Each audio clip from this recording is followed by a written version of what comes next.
Ayun mga kaibigan, babago tayo ng video ngayon.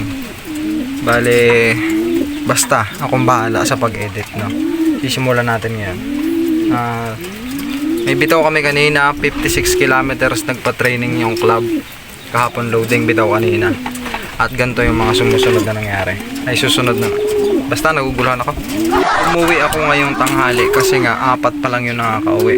Ang kulang ay si Karma, si Romano, tapos si Ragnar the Third. Pero salamat naman tayo at nakauwi si Romano at si Karma. Medyo pagod pa ako sa biyahe, nalula ako, sobrang bilis ng motor ko sobrang lakas pa ng hangin. Nga pala mga kaibigan, kanina 6:35 ang bitaw, ay 6:25. Ito scammer. Ito yung nangunguna kanina. Bali dumating ito ay 7:18 yata, 7:20 ganyan. Ang tindi mo, Ansgar. Yan yung unang-una kanina mga kaibigan. Nagulat nga ako, ang lakas ng hangin, sa lubong sa hangin. Sayang, dapat pinuling kita. Kaso nawala na ako ng tiwala sa'yo Tapos pangalawang dumating si Gabon. Interval nila 5 minutes. May kasabay si Gabon. Napakatindi. Ang titindi nyo. Congratulations. Kasi sumasabay na kayo at sumasalungat na kayo sa hangin. At syempre hindi nagpapahuli si Alexander the Great. Ayan yun, si Alexander the Great mga kaibigan. Halos magkasabay sila ni Gabon kanina.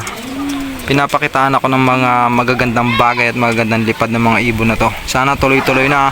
Third lap na sa linggo. Salubungin ninyo yung malakas na hangin yan, tumagos kayo dyan.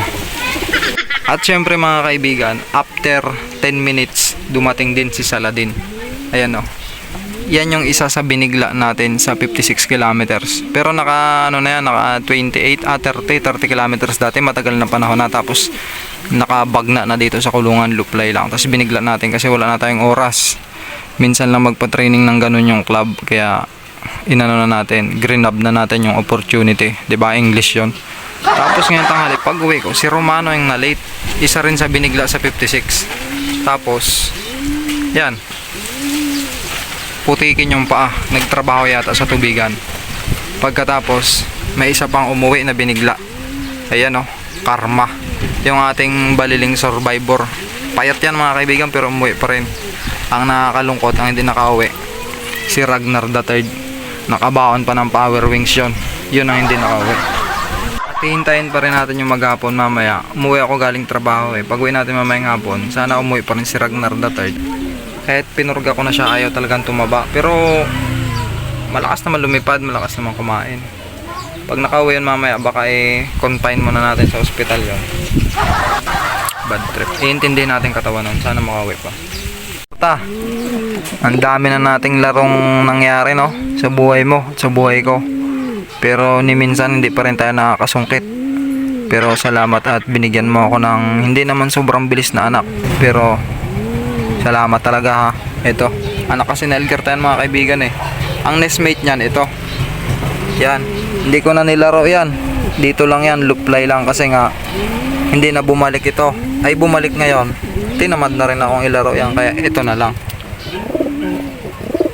Ay, sabi niya, okay boss, akong bahala.